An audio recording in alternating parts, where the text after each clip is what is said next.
Pessoal, aqui mais uma vez com todos vocês para dar continuidade à gravação do vídeo onde eu falei que iria falar sobre testemunhos forjados.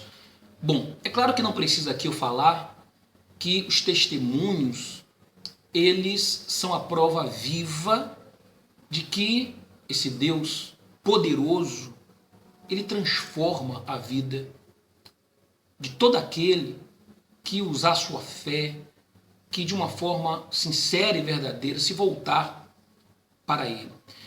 E Deus não precisa de nenhuma ajudinha, tá? Para que um milagre aconteça. É óbvio que, na verdade, não seria aí nenhuma tentativa de dar uma ajudinha para Deus, mas de que através de um testemunho forjado, algum benefício seja alcançado, algum benefício pessoal seja alcançado. Eu vou dar aqui um exemplo de um acontecimento que se deu aqui na Catedral de Salvador. Isso na época do bispo Sérgio Correia. Tá?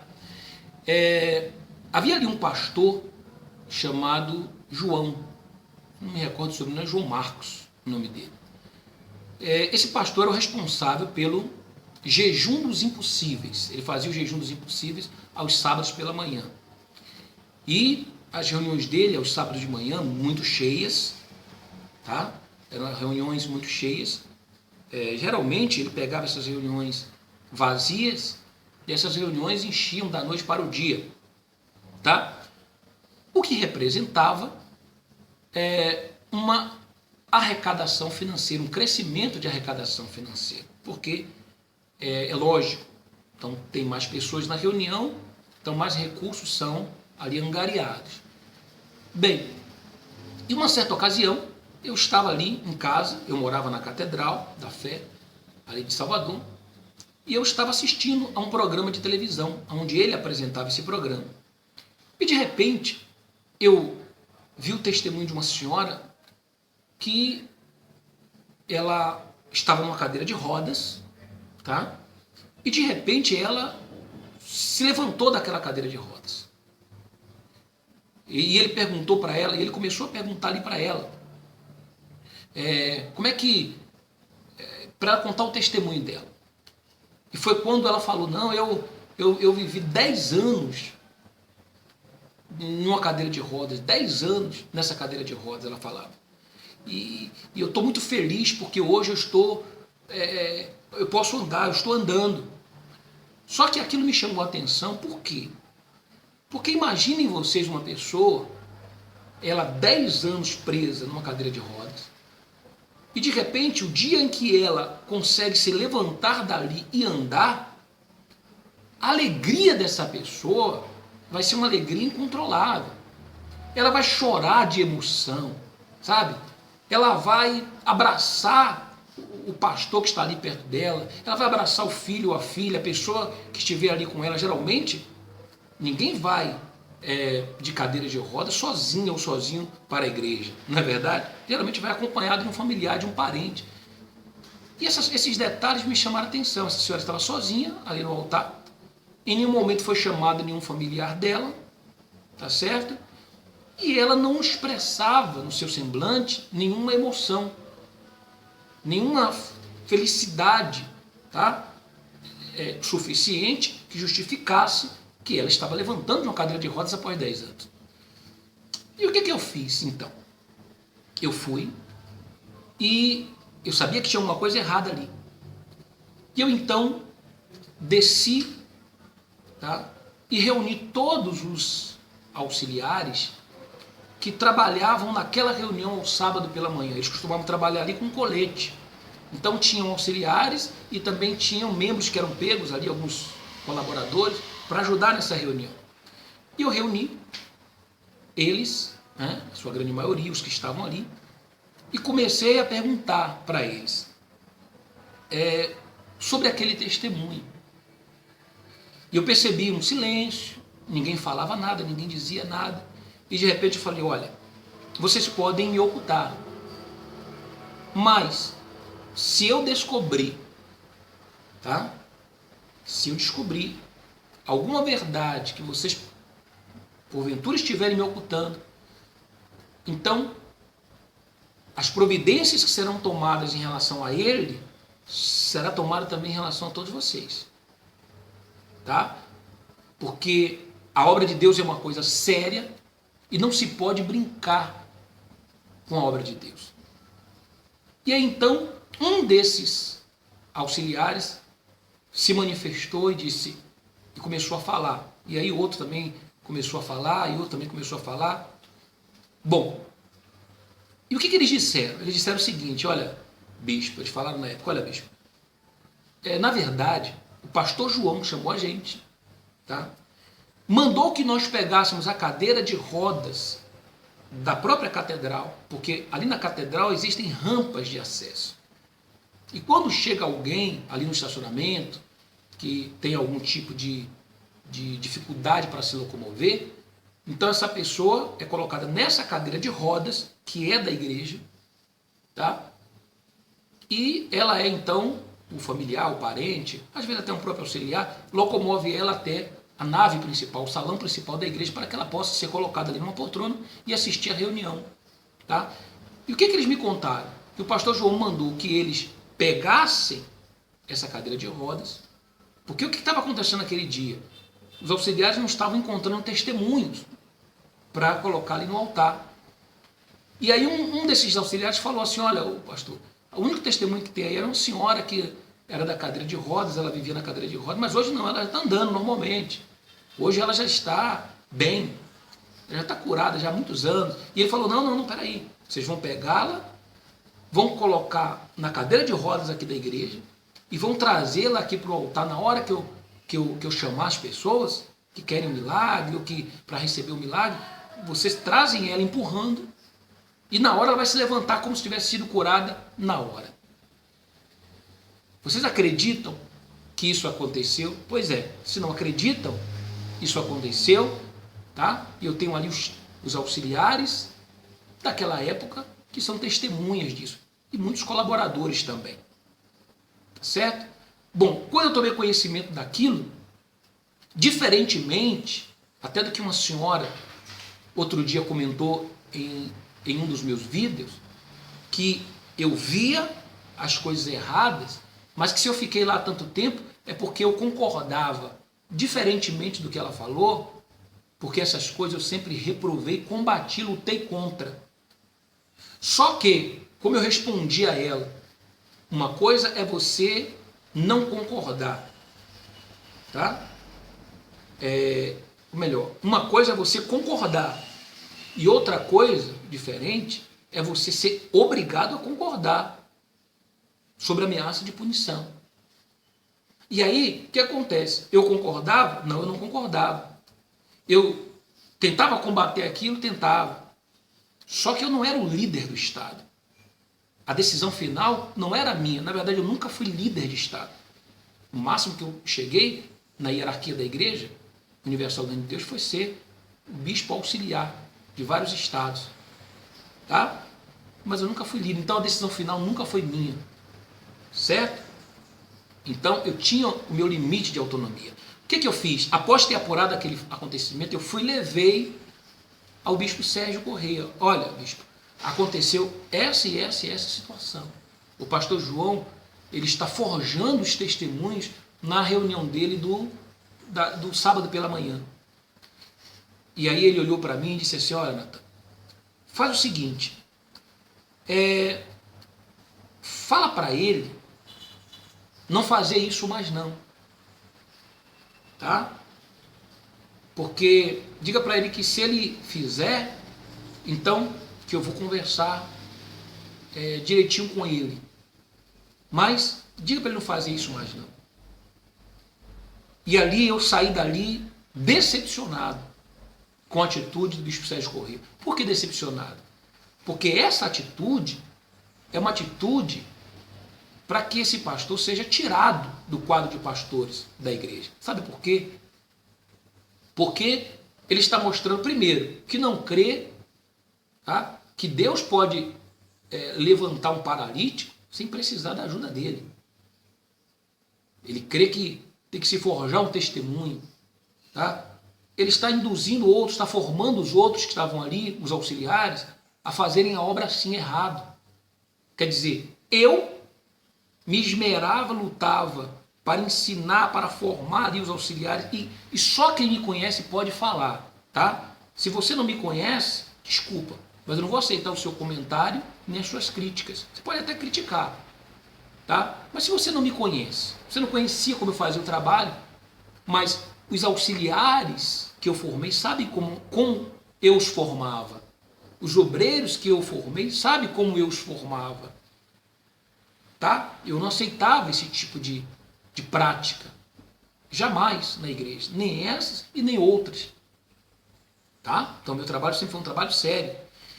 E ele estava ali ensinando os auxiliares a fazerem isso. Porque os auxiliares estavam ali aprendendo. E ouvindo dele para que se fizesse isso, então iria aprender que aquilo ali era normal fazer. Tá certo? E o que acontece? Eu saio dali decepcionado da presença do bispo Sérgio Corrêa, porque eu esperava que ele tirasse o pastor João da obra. Exatamente isso. Tirasse do quadro de pastores. Tá? Ou então, se essa decisão fosse uma decisão muito extremista, então que ele tivesse uma punição, tá? Para que ele aprendesse. E que servisse essa punição de modelo para os outros que estavam ali aprendendo errado. Mas sabe o que foi feito com o pastor João? Nada. E você pergunta para mim, e o senhor sabe por que não foi feito nada? Sei. Por quê? Porque a reunião de sábado de manhã, antes dele, era uma reunião vazia. E, consequentemente, dava poucas ofertas, ou a receita era pouca. Se tirasse ele dali, a reunião esvaziava e perderia a receita. Então, observem como, com o passar dos anos, o dinheiro passou a ser, em primeiro lugar, prioridade nas decisões da igreja, nos ensinamentos da igreja. Quando eu digo igreja, eu estou falando dos seus líderes. Por quê? Eles é quem tomam as decisões. Eu não era um líder da igreja. Eu era um subordinado. Eu era um bispo, mas eu era um bispo que estava abaixo do bispo principal. Então não adiantava nada eu apurar, eu combater, se ele não tomava a decisão principal. Tá certo? Eu estava até assistindo um vídeo essa semana, na internet. Vocês podem até procurar lá no YouTube que vocês vão encontrar esse vídeo. Onde um pastor, ele forja um testemunho. Um pastor da Igreja Universal forja um testemunho. Onde ele mostra lá numa bandeja três caveirinhas, e a mulher dando testemunho dizendo o seguinte: olha, a minha filha engravidou dessas três caveirinhas. Tá? E eu fiz o parto dessas caveirinhas. Cada caveirinha dessa que eu tirava de dentro dela, ela desmaiava, ficava 20 minutos, depois eu tirava de novo, desmaiava, ficava 20 minutos, depois eu tirei a terceira, e ela ficou grávida dessas caveirinhas. E o pastor no testemunho dizendo, então ela ficou grávida do diabo. Ela ficou grávida do diabo e mostrando ali aquelas caveirinhas. Só que no vídeo, a pessoa que faz a denúncia do falso testemunho, a pessoa coloca lá um link onde mostra que essas caveirinhas nada mais eram que chaveirinhos, tá? Vendidos lá num site do Mercado Livre. Chaveirinhos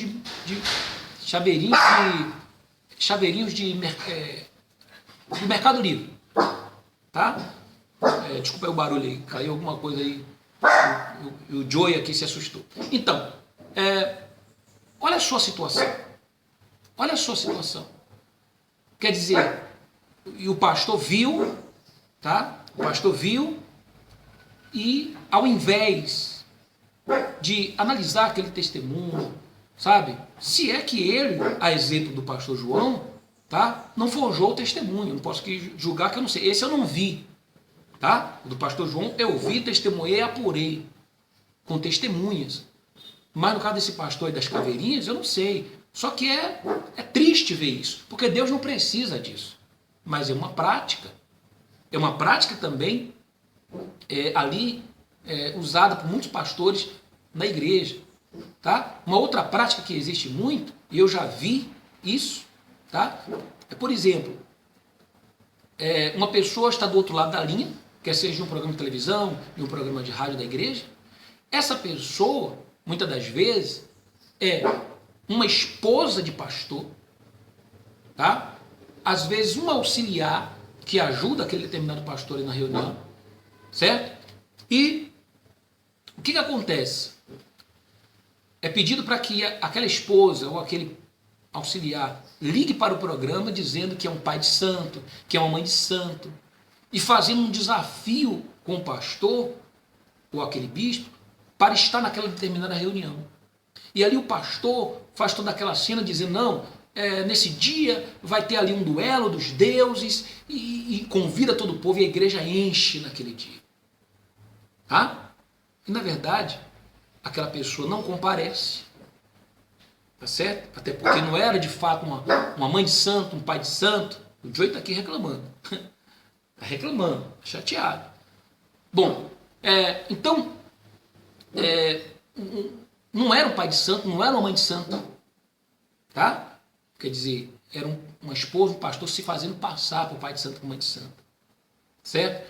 Ora, eu repudio isso. Eu manifesto aqui o meu repúdio. Por quê? Por que eu manifesto o meu repúdio? Porque eu iniciei o trabalho de libertação aqui no estado da Bahia. Quem conhece o meu trabalho sabe disso. O tratamento espiritual de libertação. Uma reunião que eu fazia às sextas-feiras, certo?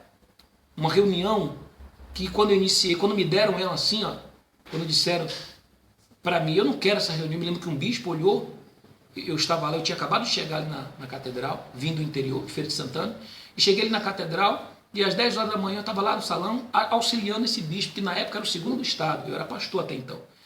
E ele fez a reunião com 7 pessoas. Eu me lembro, quando ele estava fazendo a reunião, uma senhora saiu com a criança, foi no banheiro, tinha um outro ali que também saiu, sei que ficaram 3 pessoas na reunião, e ele fez aquela reunião chateada, quando terminou, falou, Natan, pega aí essa reunião para você. E eu peguei aquela reunião, com tanto amor, com tanto carinho, com tanta dedicação, tá? Que de 7 pessoas, com um mês depois, já haviam 1.300 pessoas. Haviam apenas 1.200 poltronas na igreja. Tá? Isso era ali na São Martim. E já haviam 1.300 pessoas às 10 horas da manhã, numa sexta-feira. Isso era algo que nunca havia acontecido antes. Tá? E ali nós iniciamos o tratamento espiritual de libertação. Não havia na época sessão de descarrego. A sessão de descarrego veio muito depois. Eu fui o precursor, tá? Claro, inspirado por Deus. A obra quem faz é Deus, o trabalho é dele. Então na época eu era instrumento de Deus. E ele me usava porque ele queria. Deus usa quem quer. Não é a quem merece, não é a quem é bom, não é a quem é capaz, não. Ele usa quem ele quer. E Deus sabe os motivos dele. E quem somos nós para questionar? Eu só sei que na época aconteceu isso, nem eu sabia, tá? Nem eu sabia como é que aquilo tudo estava acontecendo, só sei que ali sim, eu fazia um programa de rádio das 8 às 10 da manhã, e quem acompanhava sabe disso, onde as pessoas ligavam de verdade para o programa. E ligavam manifestadas do outro lado. E elas não só ligavam manifestadas, mas chegavam ali na igreja manifestadas. Às vezes eu ia fazer reunião às 10 horas, às 10 horas da manhã, iniciava um programa às 8 da manhã, tá? A pessoa ligava ali, manifestava no ar, e o mal que estava ali na vida da pessoa dizia, não, eu vou estar aí. E a pessoa ia, pegava uma manifestada. E quando eu subia no altar, que pegava no microfone, que dava um bom dia, a pessoa já, com os olhos, só aparecia a parte branca dos olhos da pessoa, com as mãos, os punhos cerrados, já ia para cima de mim. Eu tenho aqui uma marca, aqui no meu punho, não vai dar para ver, mas aqui assim eu tenho uma marca um pouco escura, porque na época o altar, o tapete, era de um carpete de nylon, feito assim de nylon. E eu caí ali e isso aqui meio que queimou no carpete ali do altar. Com essa pessoa que já veio manifestada, só foi pegar no microfone, ela saiu lá de trás dizendo, não, eu vim. Então, havia um trabalho sério, era feito um trabalho sério. Não era essa palhaçada que estava querendo ser feita. E que, infelizmente, os líderes responsáveis não tomavam as providências cabíveis e necessárias. Lastimável, triste, o declínio, a decadência, tá? do trabalho da Igreja Universal do Reino de Deus. No próximo vídeo eu volto falando mais acerca do que vi e do que eu vivi, tá, pessoal? É a minha vida, é a minha história, foi a minha vivência, tá certo? Se isso incomoda ou está incomodando alguém, eu peço que não assistam mais os vídeos. É simples. Que não tenham acesso às minhas redes sociais, ao meu Facebook. Se incomoda, me deleta, tá certo? Mas eu vou continuar falando, custe o que custar, e doa a quem doer, tá bom? Clica aqui embaixo, tem um link aqui de acesso para um vídeo aqui em cima, tá certo? Para ter acesso ao próximo vídeo. E saiba que os melhores anos da sua vida ainda virão.